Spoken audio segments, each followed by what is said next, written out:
Welcome to Gmdsss Equipment Familiarization. Short explanation of the VHF radio diagram. This diagram shows the basic front panel controls of a standard VHF marine radio. Each part has a specific function used for communication and safety at sea. 1. Speaker outputs the audio so you can hear incoming transmissions. 2. Channel 16 select Quick Access button to instantly switch to Channel 16, the international distress, safety, and calling frequency. 3. Channel up-down, used to navigate through the VHF channel list, bot 4. Scan tag enables the scan function, allowing the radio to go through multiple channels to monitor activity. Tag marks channels you want included in the scan.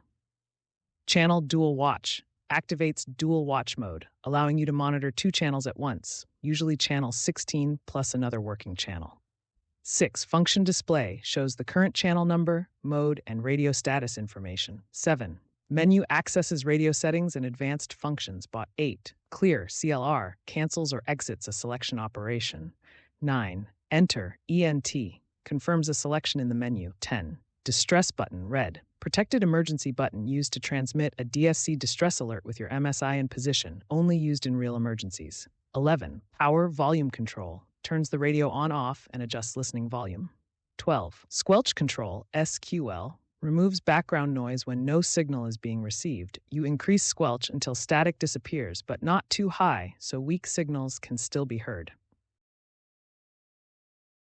VHF Digital Selective Calling, better known as VHF DSC. We will learn what it is, how it works, how to use it on board, how to send different types of messages, how to check its performance, and the benefits and limitations of the system. Let's begin. 1. What VHF DSC is and how the system works. VHF DSC is a digital calling system built into modern marine VHF radios. It allows vessels to communicate using automated digital signals instead of only analog voice. DSC messages are sent on channel 70, a frequency reserved exclusively for digital traffic. Each vessel uses a unique MMSI number, similar to a phone number at sea, so radios can call each other directly and selectively. When the radio is connected to GPS, DSC messages automatically include the vessel's position, time, and MMSI, which is essential for emergency response. From the technical side, DSC uses narrowband digital tones and transmits each character twice to reduce errors. This ensures that even in difficult radio conditions, messages remain clear and reliable. Operational use of VHF DSC. To use DSC on board, the MMSI must be programmed into the radio. The GPS must be connected to provide automatic position updates. To call a vessel privately, you enter its MMSI number, send the individual call, and once accepted, both radios switch to a working voice channel. For emergencies, pressing the distress button sends an automated digital alert to all DSC-equipped vessels and stations in range. This includes your identity and location. After the digital alert, the operator must transmit a voice mayday on channel 16 to give additional details. 3. Sending all message types. Expanded explanation. DSC supports 4 message priorities: distress, urgency, safety, and routine. You can send individual calls, group calls, all ships calls, distress alerts. Expanded technical explanation of DSC text messages. Even though DSC is digital, it is not used to transmit long written text like an email.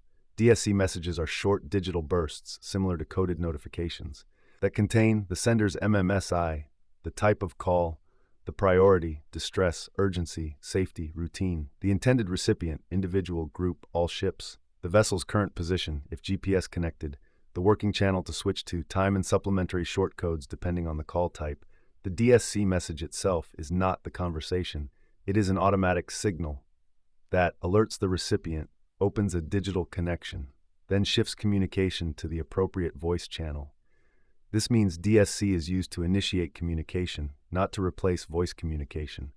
Its strength lies in the precision of the automatic data, not in long text exchange. For example, a distress DSC alert includes your MMSI, your position, and that you require immediate assistance. An all-ship safety call informs all vessels that a safety broadcast is about to follow on a specific working channel. An individual routine call simply requests a private voice communication with a specific vessel.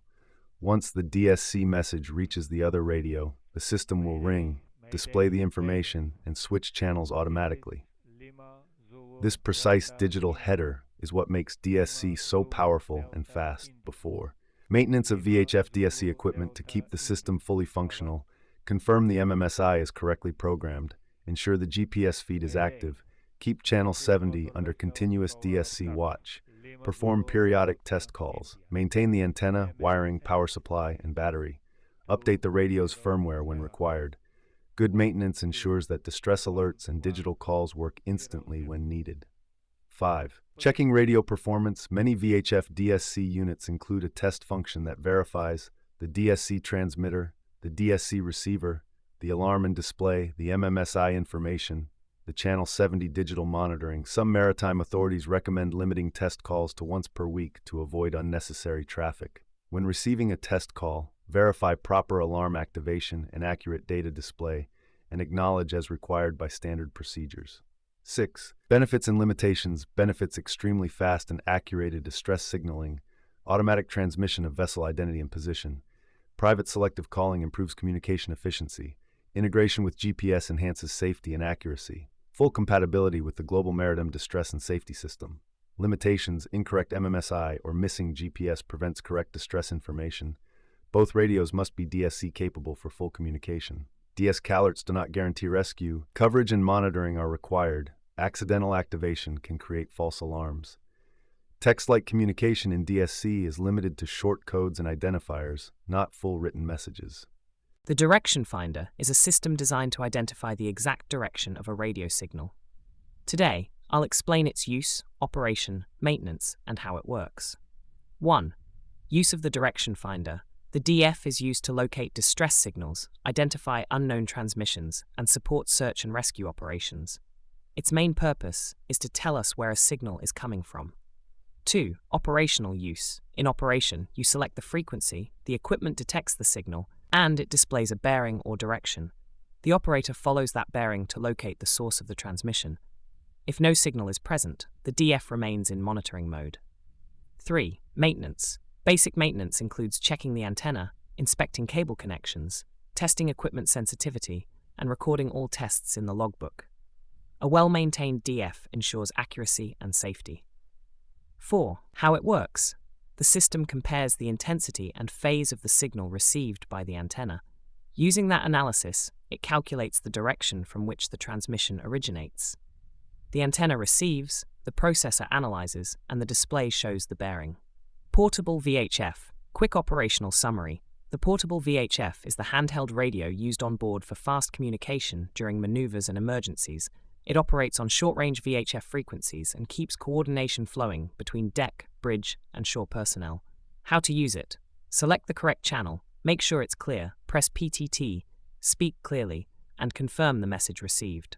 Before operating, check the battery, antenna, volume, squelch, and run a quick test call. Benefits: instant communication, total mobility, and clear audio. Limitations: short-range, battery-dependent, and not a replacement for Gmdsss systems.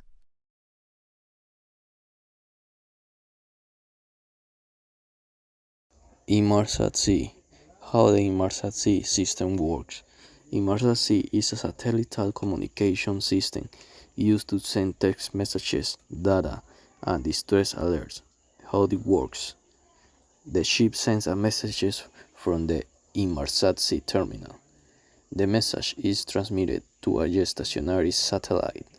The satellite forwards it to a land air station, or LES. The LES delivers the message to the final recipient. It also receives incoming MSI, weather information, and safety alerts. Send every type of message. Inmarsat-C can send distress messages using the distress button and associated format. Urgency messages, pom-pom type. Safety messages, weather, navigation, MSI related. Routine messages, email, reports, operational text, and data. Check performance. These include testing satellite communications, checking GPS and automatic position update, inspecting antenna and signal levels, running the equipment self-test, sending a test message to a LES, confirming proper reception of MSI safety messages.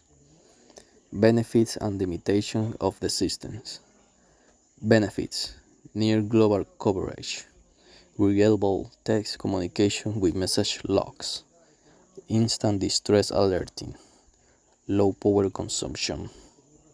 Limitations: text only, no voice, slow data transfer, requires clear satellite view, and service subscription cost. How the MFDSC system works. The MFDSC system, or medium frequency digital selective calling, is used to send digital alerts over mid-range distances. See area A2. It works as follows. The equipment transmits a digital signal containing MMSI position, time, and alert type.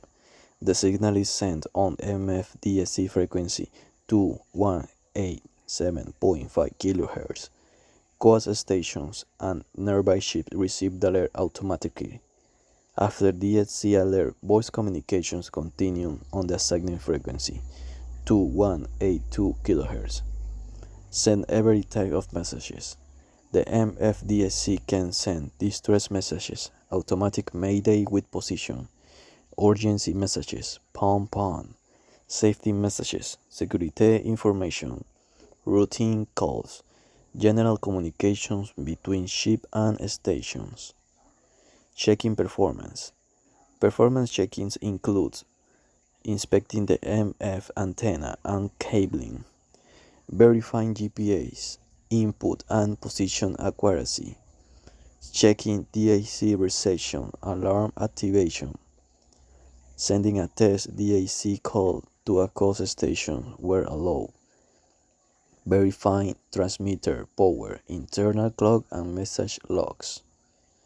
Benefits and limitations of the system. Benefits: very reliable for medium range communications A2 area, fast automated alerts, less congestion than VHF, works well under adverse weather conditions. Limitations: not global, limited to medium distances, requires larger antennas and more maintenance. DSC is digital only, voice comes afterward. Signal propagation depends on time of day and atmospheric conditions.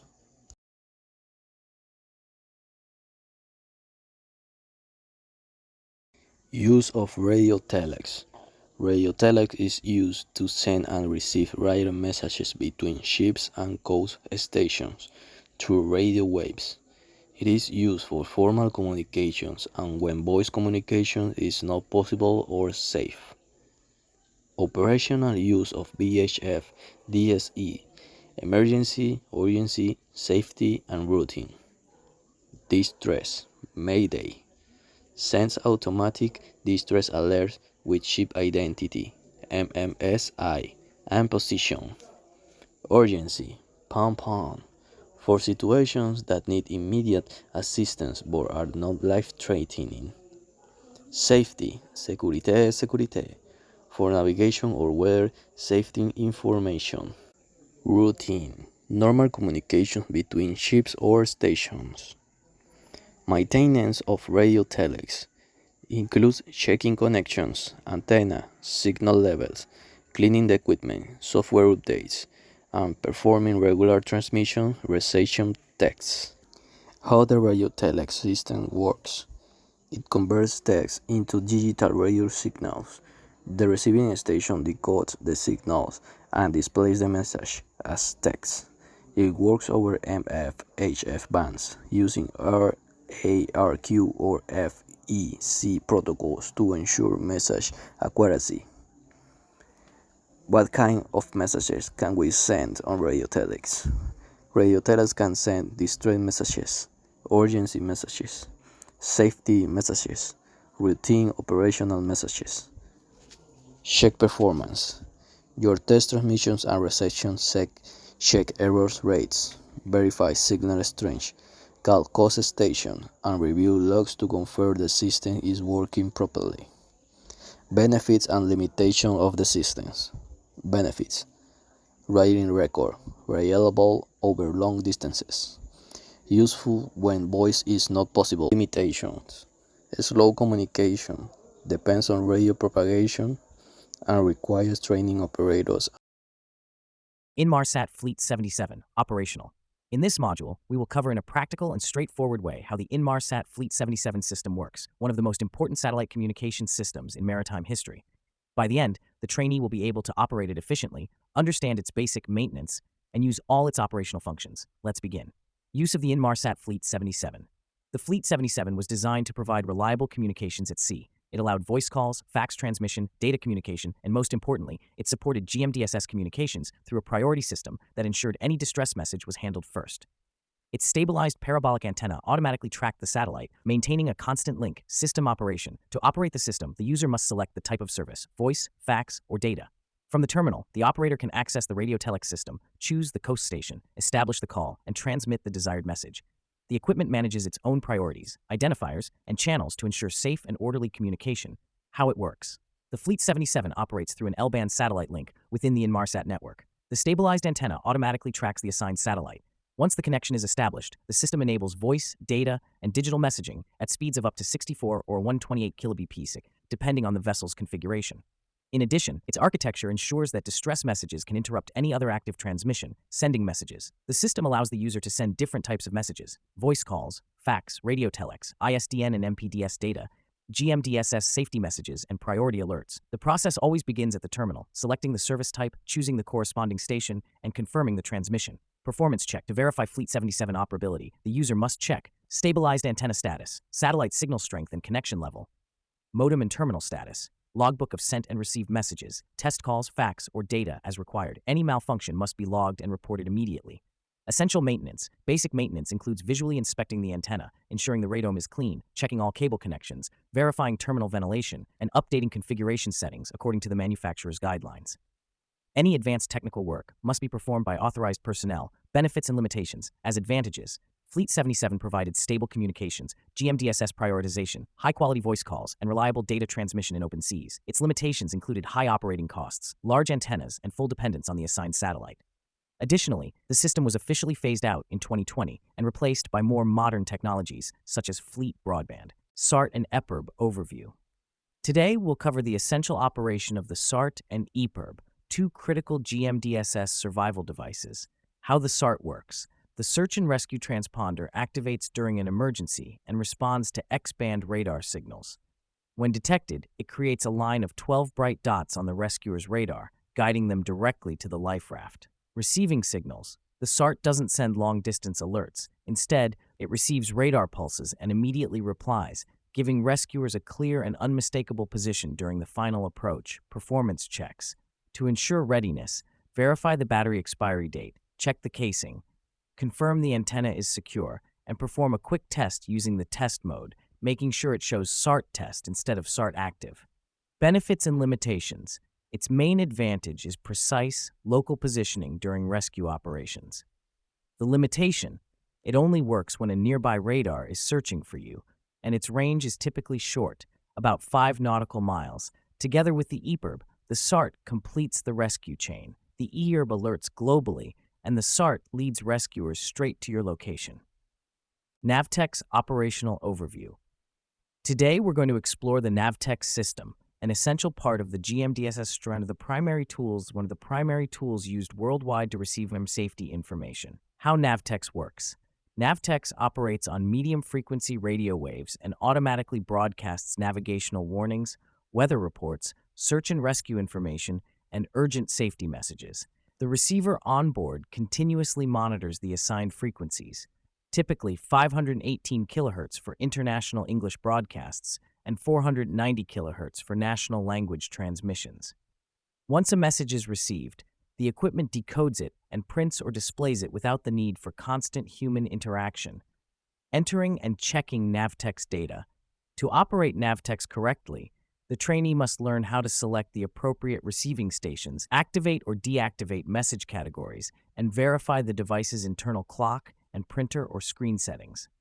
Regular checks include confirming that the antenna is functioning, reviewing the signal strength, and ensuring that the message log is being stored properly. Competent operation also requires clearing old messages and verifying that new warnings are being captured without errors. Benefits and limitations. Navtex provides free, automatic, and reliable delivery of safety information 24 hours a day, even in poor weather conditions. It reduces the risk of missing critical updates and keeps the bridge team continuously informed. However, like all radio-based systems, it does have limitations. Coverage can vary by region, reception can be affected by atmospheric interference or noise, and messages are broadcast on a schedule, not in real time. Navtex is not a distress alerting device, but rather a safety information service. Understanding Navtex and being able to configure and monitor it correctly is essential for maintaining safe navigation and full Gmdsss compliance. T leads rescuers straight to your location.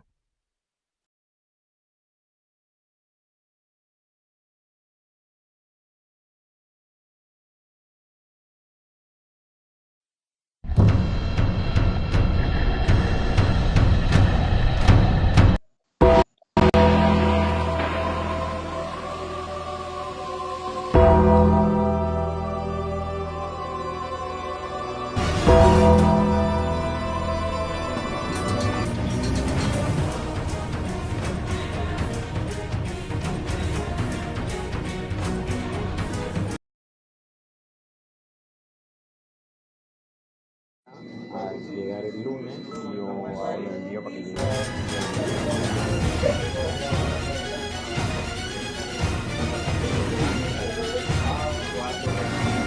Mano, entonces nos vamos con la pila. Hablen claro. ¿Para cuál voy a grabar? Porque estamos, durmiendo, hueveando, grabando juguetes. ¿Para cuál no quiere ya?